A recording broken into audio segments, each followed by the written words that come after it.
सूबाई वजीर यास्मीन राशिद ने कहा है कि जलसे का मकसद यौम आज़ादी का जश्न मनाना है, क्योंकि कौम आज भी गुलाम है।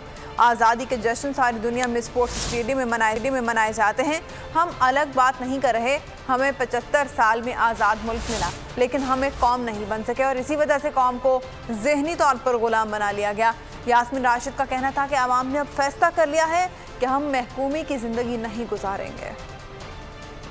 कह तो दिया कि 75 साल पहले आज़ाद हो गए, लेकिन हम पे कोई ना कोई हर वक्त अपने आप को मुसल्लत करता रहा।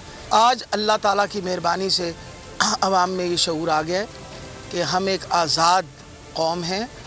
हम किसी किस्म की महकूमी, किसी किस्म की ग़ुलामी नहीं बर्दाश्त करेंगे। 17 तारीख़ को इलेक्शन के दौरानिया में आपके सामने लोगों ने अपना मौक़िफ़ जो है सामने आपके रख दिया और उन्होंने बताया कि हम महकूमी की ज़िंदगी नहीं गुजारना चाहते, हम किसी किस्म की ग़ुलामी नहीं बर्दाश्त करेंगे।